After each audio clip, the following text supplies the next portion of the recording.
All right, I'm going to be doing a residency by investment program. This is a new program with the Cayman Islands, but I wanted to give you some of the big benefits of getting the residency in the Cayman Islands. It leads up to not only a British overseas citizen passport, but also it will give you a British passport right after this if you want that also. So you can get two passports by doing this. Now, let me just cover a few things with you. There are the Caymans is not the only one that will do this.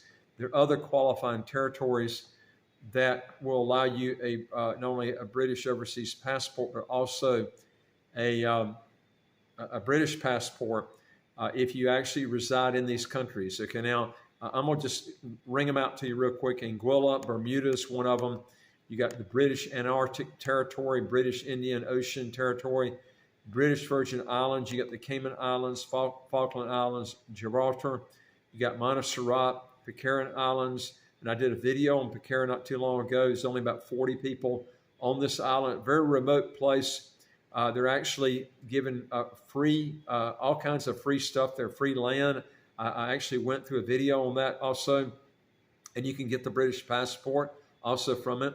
Another place is St. Helena, Ascension, and Tristan de Cunha. And then you've got also South Georgia and South Sandwich Islands. And then you got Turks and Caicos Islands. Now, you'll also be a British citizen if you were born outside the UK or in a British overseas territory to a parent who is a British citizen in their own right. Now, I'm going to tell you something about Turks and Caicos Islands. They don't all work the same way. I got a lawyer I just had dinner with just a few weeks ago, and he was talking about he had just finished with a lawsuit with it was a bunch of people in the Turks and Caicos who had been there for like some of them 30 years, and they should have been able to get the citizenship years before. And like I have mentioned on my videos before, what they say in the law and what they actually do are two different matters. They're still waiting to hear from the lawsuit and see what happens, but these people should have gotten their passport years ago. The government, in these islands are just so slow, they don't respond, and they literally had to go through a lawsuit to try to get this done. Turks and Caicos, if you're thinking about doing it, I would leave it off your list. It's not a dependable country. Cayman Islands is. I'm going to go over their program with you today. I say it's dependable. It's a lot more dependable than Turks and Caicos, but I'm going to tell you something. None of these programs are guaranteed to give you the citizenship and the passport. You're going to have to understand that. You can go and spend all kinds of time and still in the end get no results. If you're wanting a passport fast as predictable, my advice is to get one through the fast track program, one of those programs in the Caribbean. If you don't go that option, you're just basically playing Russian roulette. Some of the countries you're playing it more than others. It just depends on the country. But again, the Caymans is a pretty dependable place. And this program is going to take you about 10 years, okay? And this is a program that's outside the real estate program that they've also got. Now, I'm going to go over that with you also. Now, a British passport is the fourth best passport in the world with 188 visa-free or visa-free arrival countries and territories that you can travel to. Now, you can get what's called a British overseas citizen passport, and then right after that, within about a year, you can get the British passport, which is one of the best in the world. So, and the Cayman Sea is an overseas territory of the UK, so you can actually benefit by getting on this passport, but also British passport also. Now, the foreign investors that are interested in obtaining a residency in the Cayman Islands have two definite options, either through a real estate investment or by establishing substantial business presence tests that they use. Now, the permanent residency program provides the holder and spouse with a lifetime permission to reside in the Cayman Islands and have the ability to work for a minimum investment of $2.44 million or $2 million Cayman Island dollars in developed real estate. Now, the certificate also opens a pathway to Cayman and British citizenship without any obligation to surrender existing residency or citizenships. In other words, they allow dual citizenships. Now, the first stage of that process requires each family member to obtain naturalization or British Overseas Territory citizens on account of their legal and ordinary residence in the Cayman Islands during the relevant 5-year period following the grant of the residency by investment program. Now, once naturalized, each family member must apply for British Overseas Territories, which is the Cayman Island passport. Upon receipt, the third stage requires each family member to apply for registration as a British citizen with rights and privileges, including a full British passport. Now, provided their citizenship applications are submitted on time and consideration is not protracted, those 3 stages can be achieved within 1 year. An entire family could acquire full British passports within 6 years of the residency by investment initial grant. Now, there is another option. That was the real estate option I just went over that we're there with you now. Now, another one is setting up a business to obtain extended residency in the Caymans. A more recent addition to Cayman's residency option, and this is a newer program, is residency certificates by way of substantial business presence, also called the SBP for substantial business presence.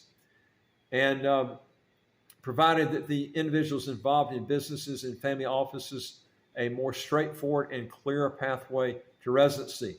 Now, the SBP program provides the holder and family with 25-year permit to reside in the Caymans to enable the holder to work in a senior management capacity in an approved category of business. This option attracts an annual occupation fee payable to the government of at least $25,000 US, which is roughly around $20,925 Cayman Island dollars. So you're going to have to pay a fee for this each year, okay? Now, it's going to take you about 10 years to get the passport, so you're really looking at roughly right around $250,000 over that time period that you're going to have to pay. Now, if you go to a place like Ireland on a retirement visa, you won't have to pay any of this at all. In fact, I did a comparison on Ireland and the Caymans in another video. But it just depends on what you're wanting.